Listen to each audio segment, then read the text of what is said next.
Really want to know why the manifestation process is not working for you? Days and weeks and months and years of affirming, praying, and visualizing, but nothing changes? Stick to the end, and we'll make sure we answer that for you in this video. Now, religious faith might tell you it's because you're on God's timeline. And if you believe that, then that's precisely your downfall, because spiritually, through the creation and manifestation process, God is always working on your time, as God is always delivering what you most ask for.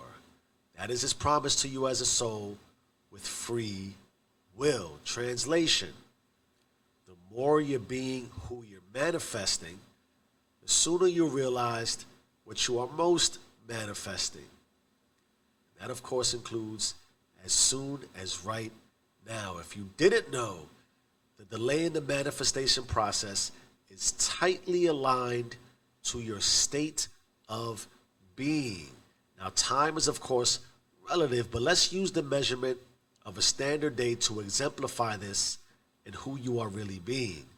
If you pray, affirm, meditate, visualize, and all other practices to make manifest a new reality for yourself for an hour a day, then what are you affirming, praying, and meditating on, visualizing, and practicing for the other 23 hours? Who are you really being when you stop to see who you are really being? And when you answer this truthfully, is there any real question left on why your life hasn't changed for you? For if done effectively and truthfully within your state of being, then you would acknowledge, agree, and feel for that 1 hour you are practicing, for that 1 hour you are affirming, praying, meditating, manifesting. Are you not receiving? And if you can agree that you are receiving, then isn't that because of who you are being? Naturally then, you aren't receiving. It's clearly because you are not being. Not really. If you answer that, you fell for the trap. For the truth is, you are always receiving based on who you are always being. And that shift of always being is as real as this moment and that moment and the next moment. It's the ultimate right now. Your dilemma is that you think you want to be something different in order to receive something different, but you don't stay consistent with the difference between who you are seeking and who you are being. Now, you might need to rewind that rap a few times in order for it to fully stick, Slick. The premise is simple. The longer you can remain in a conscious state of who you want to be, the more you will be. And so now that we have perceived, or I should say pierced, through that riddle, then the next logical question should be, how do I be more often? Delineation is, of course, required, as a state of being equates to a state of feeling. And your state of feeling is what God and universe responds to when delivering for you. So therefore, the first break in the manifestation process, which might hold you back from being always as is, focus on that, always as is that you are associating feelings of being who you want to be with feelings for things, also known as material. For example, visualizing on receiving abundance of financial richness is quite common and certainly encouraged. You should see your bank account as fat as it can be. You should see yourself flying on private jets and cruising through oceans blue, jet skiing and fleeing this world that has nothing to do with you. But if the object of possession is essential to your ascending, then you will not manifest anything of the sort. In simple plainness, things are great, and they're great to want, but if you are constantly associating how you feel and who you are being based on what you want in material and things, then you are essentially in a state of being that is always desiring material and things.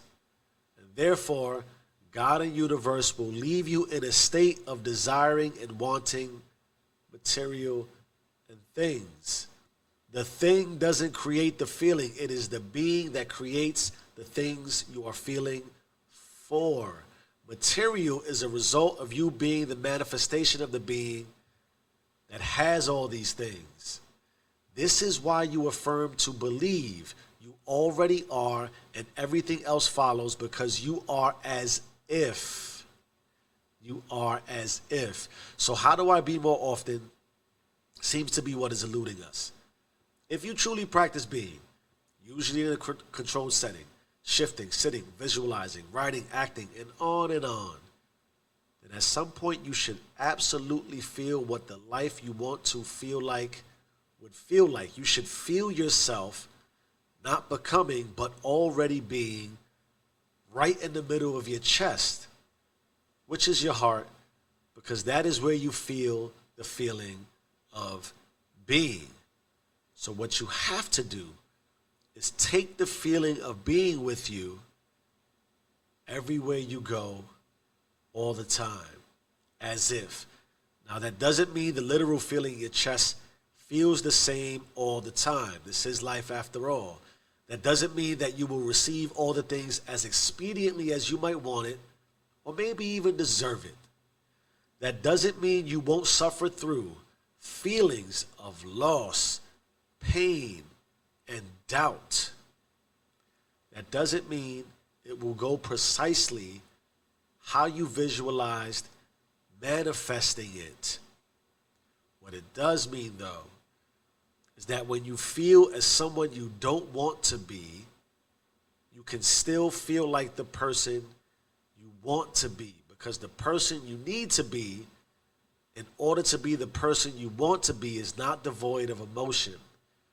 But if you practice manifesting with true sincerity and purity through that center of your chest, if you can treat your loss, pain, and suffering with a sense of gratitude that there will be loss, pain, and suffering, then you can be as you always are intended to be. And all the things you see will be, regardless of how and when, as you are always in an active state of receiving. Meaning, the being you are manifesting doesn't take a day off, doesn't have PTO, doesn't go silent. It's a commitment to yourself to remain conscious of who you are because of who you want to be. Change your mind, change your life. I am who I say I am. Do you and stay rich.